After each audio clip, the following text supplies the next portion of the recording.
It's been 3 weeks, guys. 3 weeks since I sold the M4 and the garage is empty. Well, I wouldn't say it's empty, but there are no cars in the garage. I'm an automotive YouTuber who doesn't own an automobile. So in 2 days, it'll be officially 3 weeks since I sold my beloved M4 in hopes to buy a couple more cars, possibly a truck for the channel. So I didn't realize this, but this is possibly the worst time in history to buy a car. The auction prices are through the roof. There's a shortage of used cars. You know, I was talking about buying or possibly leasing a new Tundra, and there's a shortage of Tundras. So I am super stressed out right now. So I sold the M4 for a decent price. You know, I didn't realize all this stuff was going on. And I said in that video when I sold the car that I was probably going to buy a Mustang GT and then lease a Toyota Tundra. So I started thinking, I'm like, okay, Mustangs are a dime a dozen. I'm going to find the Mustang I want on the way home from selling my M4. That's how common they are. So I started looking and I was like, okay, I think I want to get a Grabber Blue GT with the track pack. Well, I didn't realize they only made Grabber Blue in 2017. So that is the most rare color in 2017. So those are hard to find and they're super expensive. So I was thinking to myself, I really want to build a 10-second car. I've never gone 10 seconds in a quarter mile. I'm not a huge drag racer, but it was always a dream of mine to have a 10-second car, which isn't that crazy now because you can buy cars brand new that run 10 seconds. So to run 10 seconds in a quarter mile in a Mustang, it would make the most sense to have an 18 and up with a direct injection and also an automatic transmission.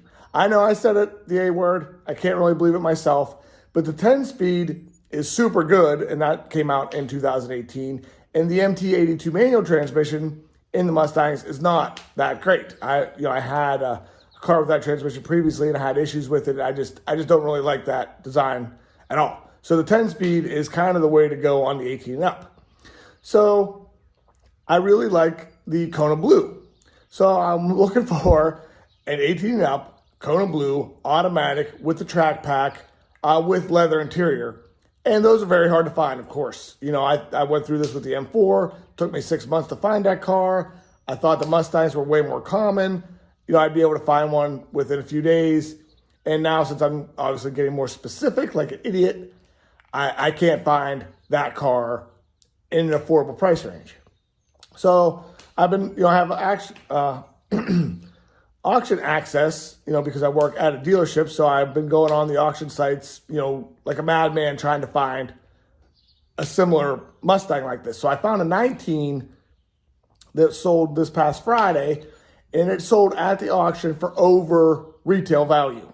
So that's how crazy the prices are at the auction now. People are buying cars at the auction for over retail. Now, I'm not sure how much they can mark these up, put them on their lot and still make money, but I'm certainly not going to pay more than retail for a car that's, somewhat common. So my used car manager even thought about purchasing this car. We were bidding on it and, I was out at a certain number and he's like, well, if I could get it for this, I'd buy it, just put it on our lot. But it went for crazy money. So that's where I'm at. I'm still, pretty set on a Mustang. That's really the only car I'm searching for right now, but I can't find one.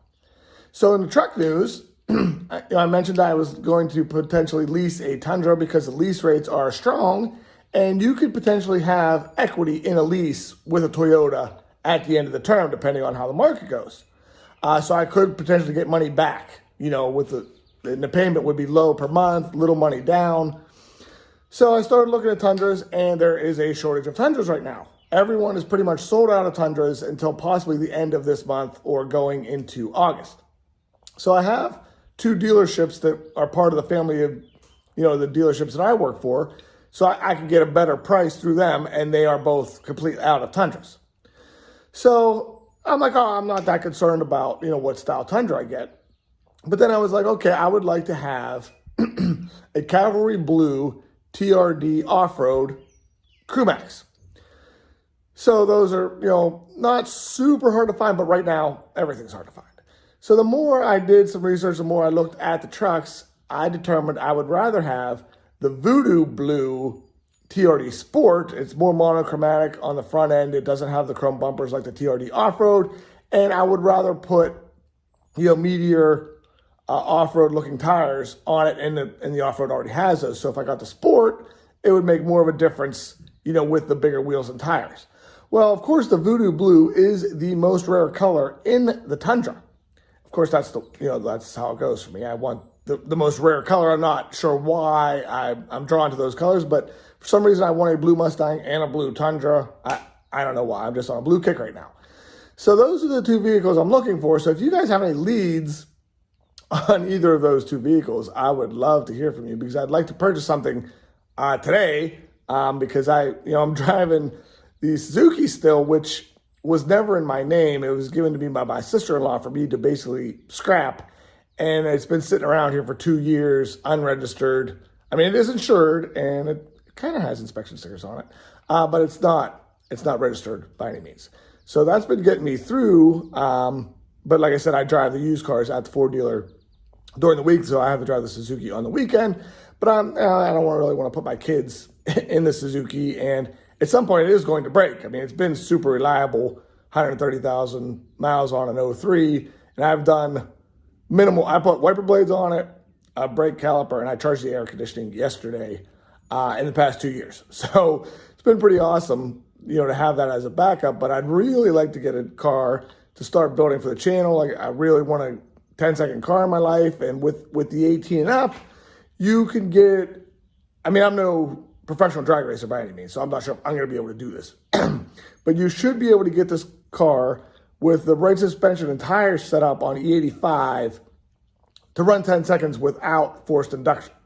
Now, I'm certainly not opposed to doing forced induction later on, but if I could get it in the tens without spending $7,000 on a supercharger, then that would be way cooler. And now I want this to be a street and track car, so I do want to take it to the road course. So I don't want to make it just a straight line car. I definitely want it to be able to go around bends and stop. That's why I'm looking for the performance package, which kind of doesn't help it on the drag strip because it has the bigger, heavier Brembo brakes, and that supposedly the gears are actually too low, because I guess you're shifted into like 7th gear when you're going through the traps at the drag strip, which isn't ideal going through all those gears. But I want to take it to the road course, so the performance pack would be an added value with the bigger brakes, stuff I won't have to swap out later. But I do have some plans. I want to do some AFE products on it, of course, intake, exhaust, possibly some suspension upgrades. But the track pack is pretty competent as it is. And then, they also have the track pack level 2, which came out on 18 as well, but that's substantially more money, way more rare. And then that would be less things that I would get to film, modified on the car for you guys. So, I have plans for both these cars. Even though the Tundra is going to be a lease, I still plan to do, like I said, some AFE products on that as well, some bigger wheels and tires, possibly a leveling kit, intake, exhaust, possibly a tune, things that I could take off at the end of the lease in order to resell or recoup my money. But like I said, with the lease, you could potentially have equity in it at the end of the day, and those trucks hold their value so well. That would be a truck I would potentially buy out at the end of the lease, because if I lease it for 2 years and then finance it for another 5, after 7 years, it's still going to be worth a decent amount of money. So Toyotas, I think, are one of the only car companies that would work out on. Before, I don't know if you guys have been following the channel, I had a 2017 Toyota Tacoma that I bought at auction, which I traded in on the M4, and I called it the Sandy Taco. Well, I traded that truck in. I got $30,000 for it on trade, a year and a half ago. Well, we just appraised one at the dealership that someone was trying to trade in, and it's still worth $30,000. So I actually made money on it from what I purchased it at the auction to when I traded it in, and that same exact truck basically has not depreciated at all. So if you're in the market for a vehicle that's going to hold its value for a very long time, Toyota trucks are the way to go. Even though they haven't really changed them in a long, long time, they still have the highest resale value. So I just basically want to give you guys an update. That's where I'm at. I'm trying like heck to buy some cars for the channel, make some awesome content for you guys. But right now, it just does not seem like the best time. So I'm really kind of regretting selling the M4, at this time, because I cannot find anything to replace it with. But another interesting story, the dealership that bought my M4, I thought they had a client lined up to buy the car. Well, I don't know if that fell through or not, but they left my Pittsburgh Views YouTube stickers and Instagram stickers on the car when they put it on the lot, which I thought was kind of funny. So I had a gentleman reach out to me from Michigan that said he was interested in purchasing the car and he had some questions about it.